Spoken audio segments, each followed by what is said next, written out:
আল্লাহ নবী উযাইর আলাইহিস সালাম আল্লাহকে যখনই বলেছে আল্লাহ পাক এই ধ্বংসকৃত গ্রামটা কিভাবে আবার নতুন করে জাঁকজমক হতে পারে, আল্লাহ পাক সঙ্গে সঙ্গে নবী উযাইরকে মৃত্যুবরণ করালেন। মৃত্যুবরণ করানোর পরে থেকে আল্লাহ পাক রব্বুল আলামিন নবী উযাইরকে আবার পুনরায় জীবিত করলেন। যেই বলেছে সঙ্গে সঙ্গে আল্লাহ মৃত্যুবরণ করিয়ে দিয়েছে। আবার নবী উযাইর আলাইহিস সালামকে জীবিত করা হলো।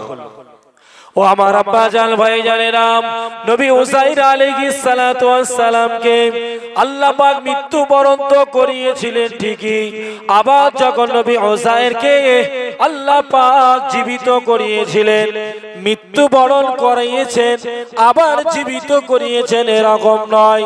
আল্লাহ নবী উযাইর আলাইহিস সালামকে যখন আবার জীবিত করা হলো, আল্লাহ পাক নবী উযাইরকে জিজ্ঞাসা করছেন, ও নবী উযাইর, তুমি কতদিন মৃত হালাতে ছিলে? কতদিন মৃত হালাতে ছিলে? নবী উযাইর আলাইহিস সালাম বলছেন, একদিন অথবা একদিনের হাফ। কি বলছে? একদিন অথবা একদিনের হাফ। আল্লাহ পাক নবী উযাইরকে বললেন, না না ও নবী উযাইর, তুমি একদিন নয়, দুদিন নয়, 3 দিন নয়, 1 বছর নয়, 2 বছর নয়, আল্লাহ পাক রব্বুল আলামিন নবী উযাইর আলাইহিস সালামকে 100 বছর মৃত্যুবরণ করিয়েছিলেন। কত বছর বলুন? 1 বছর নবী উযাইর আলাইহিস সালাম মৃত্যু হালাতে ছিলেন। আর তিনি বলছেন যে আমি একদিন অথবা একদিনের হাফ এতটুকু মৃত্যুবরণ করেছিলাম। কারণটা হলো নবী উযাইর আলাইহিস সালামের যখন জান কবজ করা হয়েছিল দিনের বেলা, আর যখন জান ফিরিয়ে দেওয়া হলো সন্ধ্যাবেলা, তাই তিনি বলছেন যে একদিন অথবা একদিনের হাফ আমি মৃত্যুবরণ করেছিলাম। কিন্তু কত বছর মরেছিল? 100 বছর ধরে মরেছে। 100 বছর মরে থাকার পরেও আল্লাহ পাক পুনরায় আবার নবী উযাইরকে জান দিয়ে জীবিত করে এটাই বোঝাতে চাইলেন যে মৃত্যুর পরে আবার সকলকে জীবিত হতে হবে। আল্লাহ পাক নবী উযাইরকে বললেন, নবী উযাইর, তুমি তোমার গাধার দিকে দেখো, যে গাধাটা 100 বছর ধরে ওখানে মরেছিল। সচরাচর 100 বছর ধরে কোনো যদি কিছু মরে থাকে ওই জিনিসটা মাটি হয়ে যাবে। নবী উযাইর আলাইহিস সালামের যে গাধাটা ছিল ওই গাধাটা মরে মাটি হয়ে গিয়েছিল। আল্লাহ পাক নবী উযাইরকে বললেন, উনজুর ইলা হিমারিকা, হে নবী উযাইর, তুমি তোমার গাধার দিকে তাকাও, আমি তোমার গাধাটাকে কিভাবে জীবিত করি। আল্লাহ পাক নবী উযাইর আলাইহিস সালামের সম্মুখে ওই গাধাটার গোশের সঙ্গে হাড়ের সঙ্গে হাড় লাগিয়ে, তার ভিতরে গোশ লাগিয়ে আল্লাহ পাক নবী উযাইর আলাইহিস সালামকে 100 বছর মরে থাকা গাধাটাকে আবার পুনরায় আল্লাহ জীবিত করে দিলে। 100 বছর ধরে যে গাধাটা মরে মাটি হয়ে গিয়েছিল সেই গাধাটাকে আল্লাহ পাক আবার পুনরায় জীবিত করলেন। আল্লাহ পাক নবী উযাইরকে দেখিয়ে দিলেন, নবী উযাইর, মৃত্যুর পরে আবার আমি আল্লাহ পুনরায় জীবিত করতে পারি। যে গ্রামটা দীর্ঘদিন পড়েছিল, ধ্বংস হয়ে গিয়েছিল, আল্লাহর হুকুমে আবার সেই গ্রামটা আগে যেমন ছিল আবার তেমন হয়ে গিয়েছিল। জোরে বলুন সুবহানাল্লাহ। তাহলে এ দ্বারাই বোঝা যায় মৃত্যুর পরে আমার আপনার আবার পুনরায় জীবিত বলুন হতেই হবে। আল্লাহ নবী হযরত ইব্রাহিম আলাইহিস সালাম আল্লাহ পাক রব্বুল আলামিনকে বলছে, আল্লাহ পাক মৃত্যুর পরে আপনি পুনরায় মানুষকে কিভাবে জীবিত করবেন? কে বলছে? নবী ইব্রাহিম আলাইহিস সালাম আল্লাহকে বলছে, আল্লাহ মৃত্যুর পরে আপনি আবার কিভাবে মানুষকে জীবিত করবেন? আল্লাহ পাক রব্বুল আলামিন নবী ইব্রাহিম আলাইহিস সালামকে বললেন, ও নবী ইব্রাহিম, চারটি পাখি তুমি নিয়ে নাও। চারটে পাখি নেওয়ার পরে ওই পাখিগুলোকে জবাই করো। জবাই করার পরেতে ওই চারটে পাখিকে তুমি তার গোশগুলোকে একত্রিত করো। গোশগুলো একত্রিত করে চারটি পাহাড়ে তুমি ছড়িয়ে দাও। আল্লাহ নবী ইব্রাহিম আলাইহিস সালাম আল্লাহর হুকুম পাওয়ার সাথে সাথে চারটে পাখি একত্রিত করে চারটে পাখিকে জবাই করে তার গোশগুলোকে একত্রিত করে চারটে পাহাড়ে তিনি ছড়িয়ে দিলেন। চারটে পাহাড়ে ছড়িয়ে দিলেন। চারটে পাখি জবাই করে তার গোশগুলোকে কুটে বেছে একসাথে মিশ্রিত করে চারটে পাখির গোশ চার জায়গায় ছড়িয়ে দিলেন। আল্লাহ পাক নবী ইব্রাহিমকে বললেন, হে নবী ইব্রাহিম, এইবার তুমি এক একটা পাখিকে ডাকো। আচ্ছা আপনারাই বলুন, চারটে পাখি একত্রিত করে তার গোশ, চারটে পাখির গোশ একসাথে নিয়ে যদি চারটে পাহাড়ে ছড়িয়ে দিয়ে আসা হয়, আচ্ছা ওই পাখি আসবে বলে মনে হয়? বলুন, আসবে? যদি এক একটা পাখির গোশ এক একটা পাহাড়ে রাখা হতো সেটার ব্যাপার আলাদা, কিন্তু চারটে পাখি জবাই করে তার গোশগুলো আবার সব একসাথে মিশ্রিত করে চারটে পাহাড়ে ছড়িয়ে দিয়ে আসা হলো। আল্লাহ পাক বললেন, হে নবী ইব্রাহিম, চারটে পাখির মাথা তুমি এক জায়গায় রাখবে। চারটে পাখির মাথা এক জায়গায় রাখবে এবং এক একটা পাখির নাম ধরে তুমি ডাকো। আল্লাহ পাকের নবী ইব্রাহিম আলাইহিস সালাম হাতে চারটে পাখির মাথা নিয়ে এক একটা পাখিকে তিনি ডাকছেন, আর যে পাখিটাকে তিনি ডাকছেন অন্য একটা পাখির মাথা ওই পাখির সঙ্গে লাগাতে চাচ্ছেন, কিন্তু দেখতে পাওয়া গেল যে পাখিকে তিনি ডাকছেন অন্য পাখির মাথা যখন লাগানো হচ্ছে ওই পাখির মাথা তখন লাগে না। আবার যে পাখির নাম ধরে ডাকা হচ্ছে ওই পাখির মাথা যখন লাগানো হচ্ছে ওই পাখির গোশের মাথার সঙ্গে মাথা লেগে গিয়ে ওই পাখিটা আসমানে উড়ে যায়।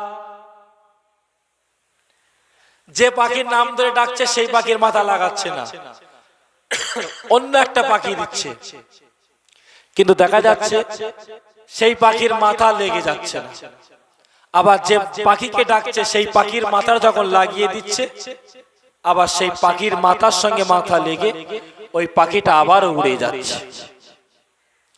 নবী ইব্রাহিমকে আল্লাহ বলছেন, হে নবী ইব্রাহিম, তুমি যে মনে করছিলে মৃত মানুষকে আমি পুনরায় কিভাবে জীবিত করব, দেখে নাও আমি আল্লাহ পাক মৃত্যুর পরে মানুষকে আবার এইভাবেই পুনরায় জীবিত করব। বাপজি আমার, আমাকে আপনাকে কিন্তু একদিন মৃত্যুবরণ করতে হবে। মৃত্যুর হাত থেকে কেউ রেহাই পাবো না। মানুষ মারা গেল, মানুষ মারা গেল হয়ে গেল নয়, মানুষ মারা গেল মানে সে আলামে বারজাকে চলে গেল। আলামে বারজাকে তার হিসাব নিকাশ হবে। আমরা সকলেই জানি মানুষ মারা গেলে কবরে দাফন করে আসার পরে দুটি ফারিস্তা এসে ওই মৃত ব্যক্তিকে কটা প্রশ্ন করে? বলুন, তিনটি প্রশ্ন করে। মান রব্বুকা, ওমান নবিয়ুকা ওমা দীনুকা, তিনটি প্রশ্ন করে।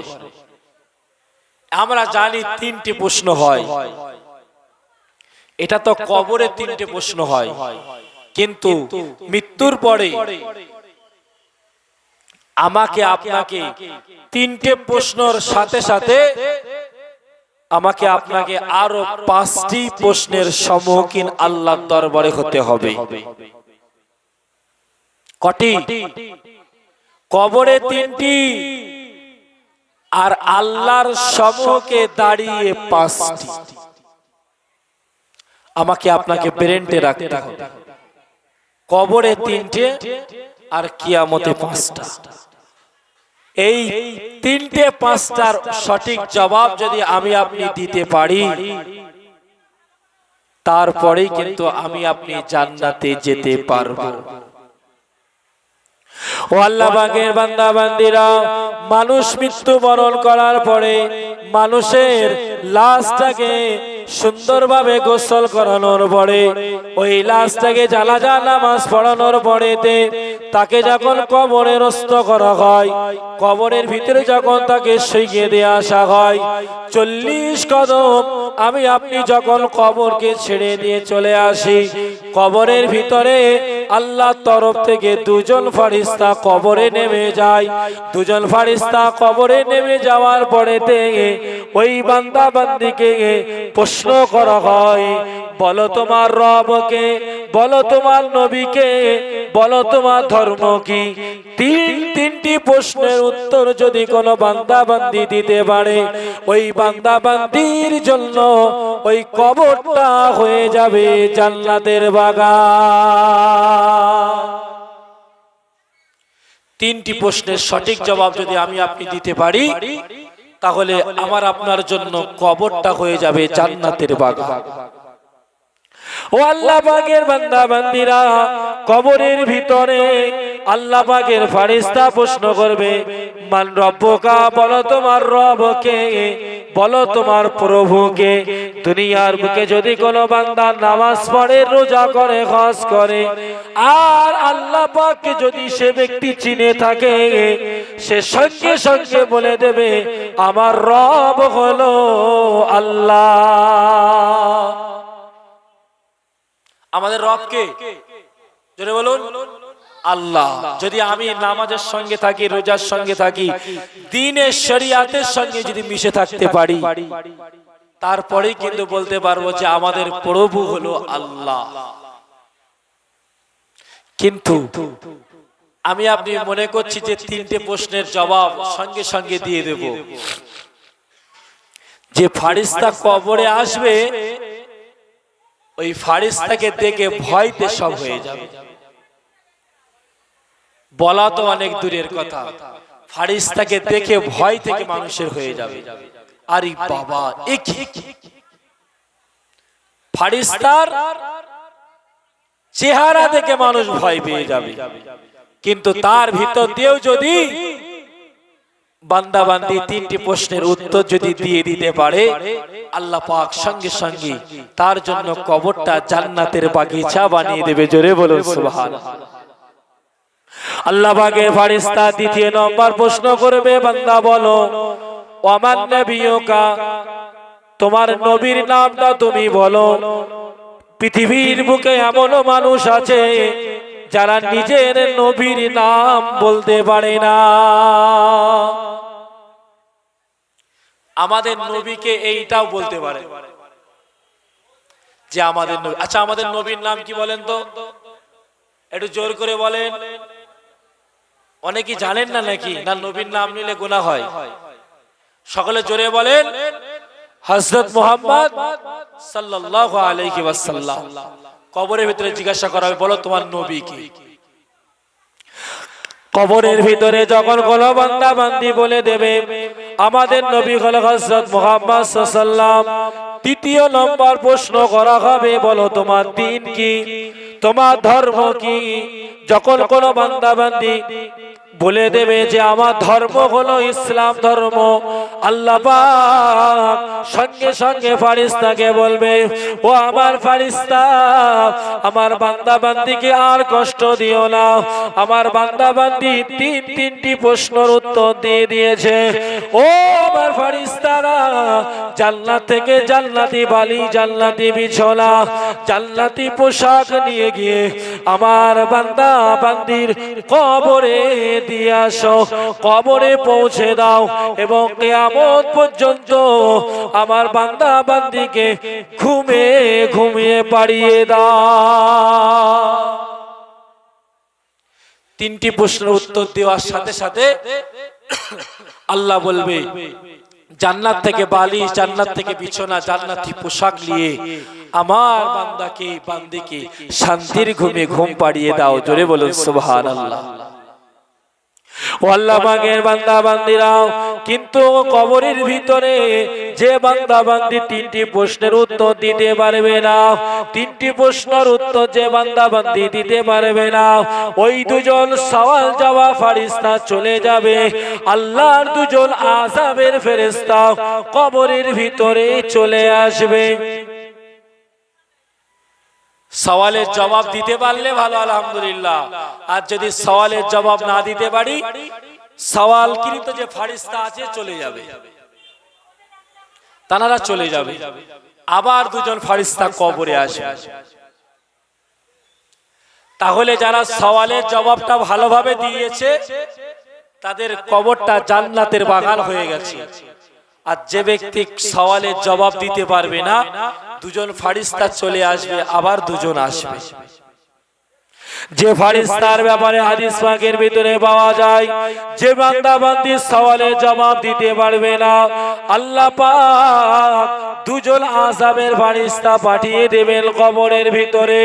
যে ফেরেশতার ভিতরে একজন ফেরেশতা হলো অন্ধ, আর আরেকজন ফেরেশতা হলো কালা। আচ্ছা, যে ব্যক্তি চোখে দেখতে পায় না, কানে শুনতে পায় না, এই ব্যক্তিদের দাম আছে দুনিয়ায়? চলে বলুন, দাম নেই। কিন্তু কবরের ভিতরে দুজন ফেরেশতা আইবে, একজন কানে শুনতে পায় না, চোখে দেখতে পায় না। আর কেন আসবে? কেন আসবে? সওয়ালের জবাব যে উত্তর আমি আপনি দিতে পাচ্ছি না, কবরের ভিতরে আযাব শুরু হয়ে যাবে। ওই ফেরেশতা বড় দুর্মুষ নিয়ে আসবে, দুর্মুষ নিয়ে এসে বান্দা বান্দির মাথায় মারবে, মাথার চৌচিল্য হয়ে যাবে, ঘেনু বার হয়ে যাবে, সারা কবরে ছড়িয়ে যাবে। আর একবার মারবে 70 গজ দিয়ে চলে যাবে। আবার তোলা হবে, আবার মারবে, এইভাবে মারতে মারতে মারতে মারতে কোন পর্যন্ত বলুন? কিয়ামত পর্যন্ত এইভাবে শাস্তি হয়েই যাবে। কিয়ামত পর্যন্ত এইভাবে শাস্তি কবরে হয়ে যাবে। আল্লাহ পাকের বান্দা বান্দিরা, কবরের ভিতরে বান্দা বান্দির আযাব হবে, কবরের ভিতরে বান্দা বান্দির কবরের ভিতরে আযাব হবে। পৃথিবীর বুকে কেউ বুঝতে পারবে না। আমি আপনি মানুষ মারা গেলে মানুষের কবর জিয়ারত করতে যাই, মানুষ মারা গেলে মানুষের কবর জিয়ারত করি, কবরবাসীর কবর সম্মুখে আমি আপনি দাঁড়িয়ে থাকি, কিন্তু কবরের ভিতরে কি হচ্ছে না হচ্ছে আজ পর্যন্ত কেউ বলতে পারিনি। কেউ বলতে পেরেছে? কেউ বলতে পারে না। কবরে আযাব হচ্ছে না শান্তিতে আছে। আল্লাহ পাকের বান্দা বান্দিরা, আল্লাহ পাক আমাকে আপনাকে দুনিয়ার বুকে পাঠিয়েছেন, আমাকে আপনাকে মৃত্যুবরণ করতে হবে। আল্লাহ পাক রব্বুল আলামিন কোরআন শরীফের ভিতরে জানিয়ে দিয়েছেন, ওয়ামা খালাকতুল জিন্না ওয়াল ইনসা ইল্লা লিয়াবুদুন, আমি মানব জাতিকে জিন জাতিকে সৃষ্টি করেছি শুধুমাত্র আমি আল্লাহ আমার ইবাদত বান্দেগী করার জন্য। দুনিয়ার বুকেতে আমি আপনি এসে যদি আল্লাহর ইবাদত বান্দেগী যদি না করি, আল্লাহর আরাধনা উপাসনা যদি না করি, কিয়ামতের দিবসে কিন্তু লস আমার আপনারই হবে। আল্লাহ আমাকে আপনাকে সৃষ্টি করেছে, যদি আমি আপনি আল্লাহর হুকুম হাকাম ইবাদত বান্দিগি যদি না করি, লস কিন্তু আমাদের। কিরকম লস? আল্লাহ পাক রব্বুল আলামিন কোরআন মাজিদের ভিতরে জানিয়ে দিয়েছেন, আল্লাযী খালাকাল মাউতা ওয়াল হায়াতা লিয়াবলুয়াকুম আইয়ুকুম আহসানু আমালা। আল্লাহ বললেন, আমি আল্লাহ পাক হায়াত এবং মউতকে সৃষ্টি করেছি যাতে করে পরীক্ষা নিতে চাই আমার কোন বান্দা বান্দি আমি আল্লাহ আমার কাছে সবচাইতে বেশি ভালো আমল আনতে পারে। পৃথিবীর বুকে আমি আপনি আছি, আল্লাহর আরাধনা উপাসনা, আল্লাহ পাকের নামাজ, আল্লাহর রোজা আমি আপনি কতটা করেছি না করেছি, আল্লাহ পাক রব্বুল আলামিন কিয়ামতের ময়দানে সব হিসাব আল্লাহ পাক আমার আপনার কাছ থেকে নেবে।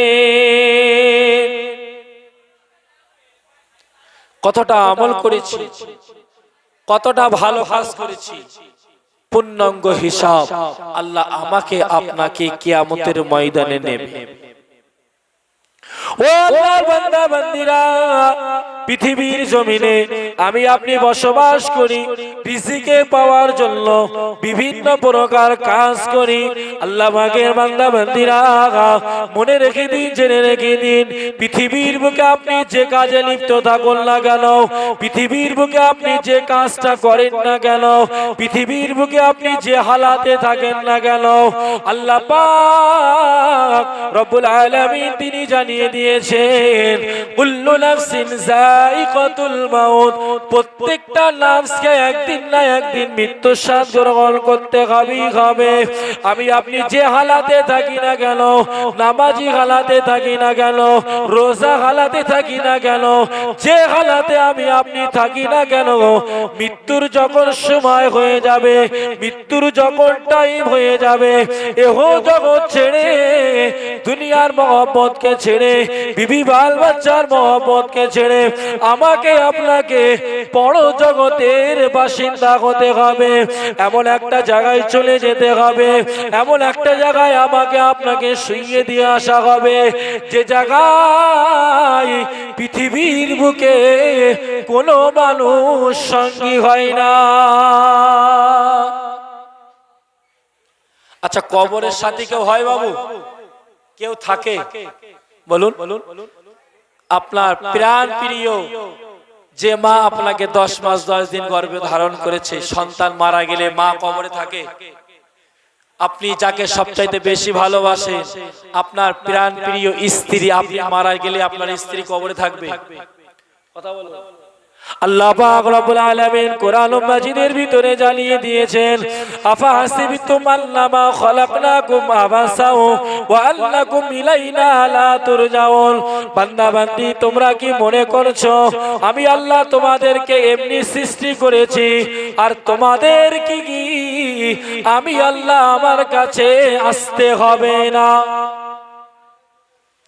আল্লাহ বলছে, বান্দা বান্দি, তোমরা কি মনে করছো আমি আল্লাহ তোমাদের এমনি? আচ্ছা, আল্লাহ আমাদের এমনি সৃষ্টি করেছেন? কথা বলুন। এমনি সৃষ্টি করেছেন? আমাদের সৃষ্টি করার মেন কারণটা হলো আল্লাহর ইবাদত। জোরে বলুন সুবহানাল্লাহ। আমি আপনি যদি আল্লাহর ইবাদত করি, আল্লাহর আরাধনা করি, আল্লাহর হুকুমগুলো সঠিকভাবে মানি, কবর কিন্তু আমাদের জন্য জান্নাত হয়ে যাবে। আর যদি দুনিয়ার বুকে এসে নামাজ, রোজা, হজ, যাকাত কিছুই না করি, কবরের ভিতরে কিন্তু আমাকে আপনাকে একা শুতে হবে, এটা মনে রাখবেন। পৃথিবীর বুকে যখন কোনো মানুষ ইন্তেকাল করে, তাকে যখন গোসল করিয়ে, তাকে কাফনের কাফন পরিয়ে, তাকে যখন খাটিয়ায় করে নিয়ে, তাকে যখন কবরস্থানের দিকে নিয়ে যাওয়া হয়, আল্লাহ নবী হাদিস পাকের ভিতরে জানিয়ে দিয়েছেন, পৃথিবীর বুকে যখন কোনো আল্লাহর নেক বান্দা বান্দি ইন্তেকাল হয়ে যায়, ওই আল্লাহর নেক বান্দা বান্দি তার আত্মীয় স্বজন পাড়া প্রতিবেশীকে বলতে থাকে, ও আমার আত্মীয় স্বজনেরা, সন্তান সন্ততিরা, আমাকে দুনিয়ার বুকে আর রেখে দিও না, আমাকে যত তাড়াতাড়ি পারো কবরের ভিতরে দাফন করে দাও। কারণ ওই বান্দা বান্দি জানে আমি দুনিয়ার বুকে আল্লাহর ইবাদত বান্দিগি করেছি, আল্লাহর উপাসনা করেছি, আল্লাহর হুকুমগুলো সঠিকভাবে মেনেছি। আমি কবরের ভিতরে শুইয়ে দেওয়ার সাথে সাথে আমার কবরটা জান্নাত হয়ে যাবে। দুনিয়ার নেক বান্দা বান্দি বলে, আমাকে আর দুনিয়ায় রেখে দিও না, যত তাড়াতাড়ি পারো কবরেই আমাকে দাফন করে দাও। এই বান্দা বান্দি জানে কবরে যত তাড়াতাড়ি যেতে পারবো আমি জান্নাতের ভিতরে তত তাড়াতাড়ি শুতে পারবো। কিন্তু দুনিয়ার বুকে যখন কোন আল্লাহর পাপী বান্দা বান্দি ইন্তেকাল করে, ওই বান্দা বান্দিকে যখন গোসল করিয়ে তার লাশ মোবারকটাকে কাফনের কাফন পরিয়ে দিয়ে তার জানাজা নামাজ আদায় করিয়ে তাকে যখন খাটিয়ায় করে কবরস্থানের দিকে নিয়ে যাওয়া হয়, ওই কবর ওই বান্দা বান্দি ওই মৃত ব্যক্তি তখন বলতে থাকে, হে আমার আত্মীয় স্বজনেরা, হে আমার সন্তান সন্ততিরা, তোমাদের জন্য কত কষ্ট করে তোমাদের ঘর বাড়ি আমি করিয়ে দিয়েছি, আমাকে তোমরা কোথায় নিয়ে যাও, কোথায় নিয়ে যাও, না না আমাকে তোমরা কবরের ভিতরে দাফন করিও না, আমি ওই কবরের ভিতরে একা একা থাকতে পারবো না। কিন্তু ওই মাইয়েতের কথা, ওই লাশের কথা কেউ শুনতে পাবে না। তাকে যখন কবরস্থানের ভিতরে নিয়ে গিয়ে তাকে যখন কবরের ভিতরে দাফন করার জন্য তিনজন অথবা দুজন যখন কবরের ভিতরে নেমে যায়, ওই বান্দা বান্দি তখন মনে করে আমার কবরের সাথী হয়তো এরা হবে। আচ্ছা, কবরের ভিতরে লাশ লাগানোর জন্য দুজন তিনজন লাভে তো লাভে না? তো ওই কবরবাসী তখন মনে করে হয়তো কবরের সাথী আমার সঙ্গে হয়তো এরা থাকবে। আচ্ছা, এটা কতদিন হয়েছে আজ পর্যন্ত? এটা আওয়াজ দিয়ে বলে হয়েছে যে কবরে দুজন লেবেছে, ওরা কবরের বাসীর সঙ্গে আছে? হয়েছে? হয়নি।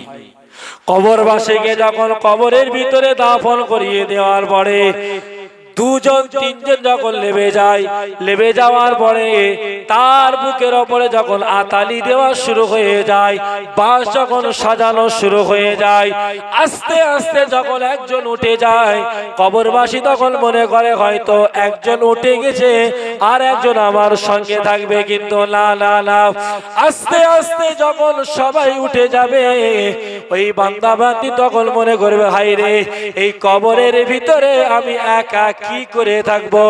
ও আল্লাহ পাকের বান্দা বান্দিরা, কবরের ভিতরে কেউ থাকবে না। আপনার জ্বলন্ত কিনে আম্মা জান, আপনার পিতা মাতা, সন্তান সন্ততি, কবরের ভিতরে কেউ আপনার সঙ্গী হবে না। কবরের সঙ্গী যদি কেউ হয়ে থাকে, ওটা হলো আপনার জীবনের নেক আমল।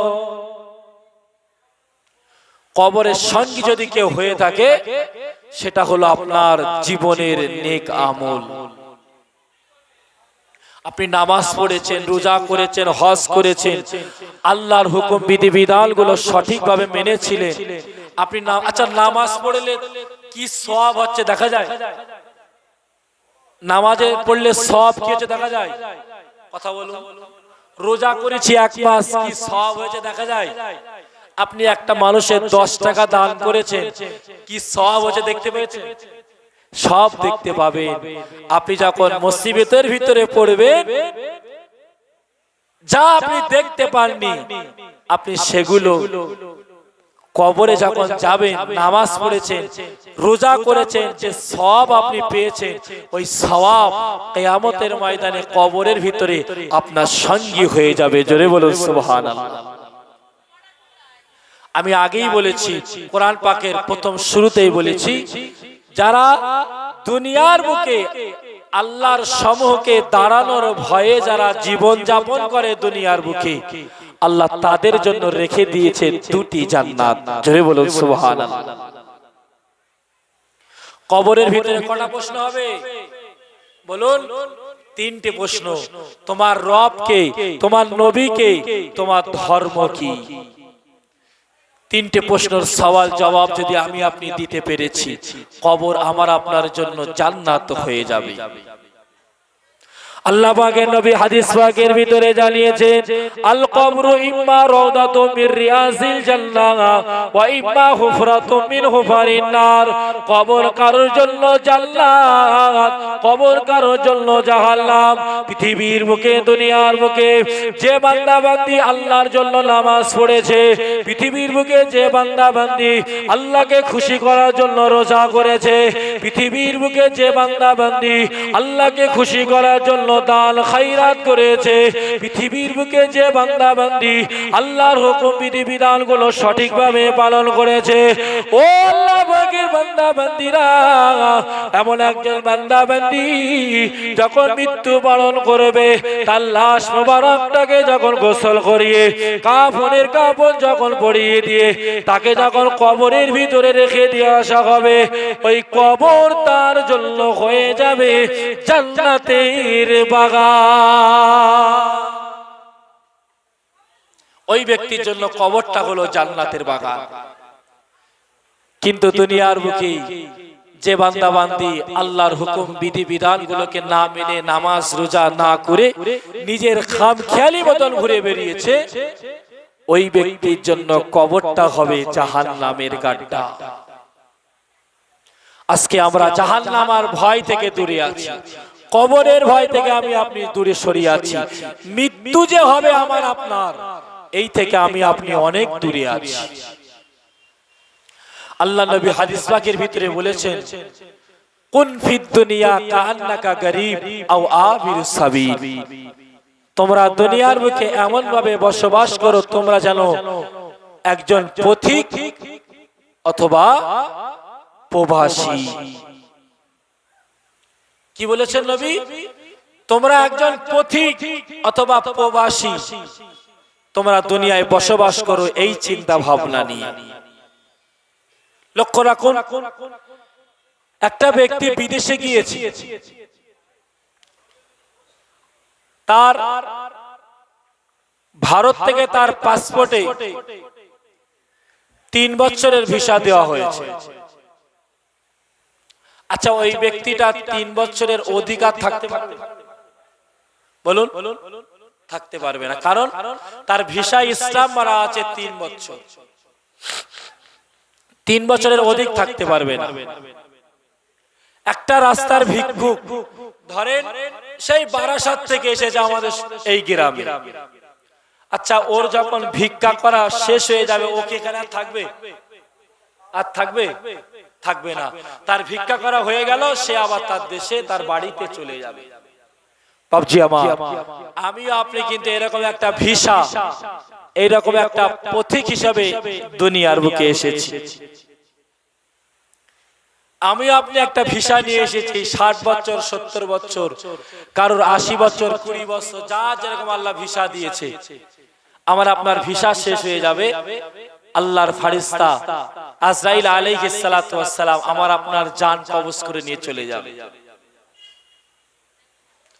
আর যদি কেউ মনে করে যে মৃত্যু হবে, আমার মৃত্যুর ভয় থেকে আমি পালিয়ে যাব, আমার আজকে মৃত্যু হবে, মৃত্যু আসার আগে আমি পালিয়ে যাব, আপনি যেখানেই যান না কেন, আপনি যেখানেই যাবেন না কেন, ওই জায়গায় আপনার মৃত্যু আপনাকে গ্রাস করবে। আল্লাহর নবী হযরত সুলাইমান আলাইহিস সালাম তানার জামানায় তিনি মজলিসে বসে আছেন, হঠাৎ করে ওই মজলিসে আজরাইল আলাইহিস সালামের আগমন। আচ্ছা, আজরাইল আলাইহিস সালাম আসা মানে কি দুনিয়ায় সুসংবাদ নিয়ে আসা? তোরে বলুন, আজরাইল আলাইহিস সালাম দুনিয়ার বুকে আসা মানে কার না কারোর জান কবজ করার জন্য তিনি আসেন। তো নবী সুলাইমান আলাইহিস সালাম তিনি তার উম্মত উম্মতিদেরকে নিয়ে বসে আছেন, হঠাৎ করে আজরাইল আলাইহিস সালাতু ওয়াস সালাম চলে এসেছে। আর ওই মজলিসে একজন ব্যক্তি আছে, ওই ব্যক্তিটাকে শুধু ভয় দেখাচ্ছে, শুধু ভয় দেখাচ্ছে। তো ভয় দেখে দেখে ওই বান্দা, ওই নবীর উম্মতটা তখন নবী সুলাইমান আলাইহিস সালামের উম্মত বলছে, হে নবী সুলাইমান, আপনি একটু বাতাসকে বলুন আমাকে যেন এই জায়গা থেকে আরেকটা দেশে আমাকে যেন পৌঁছে দেয়। কারণ ওই ব্যক্তিটা বাড়িতে যাচ্ছে ভয় করছে, মজলিসে বসে আছে ভয় করছে। নবী সুলাইমান আলাইহিস সালাম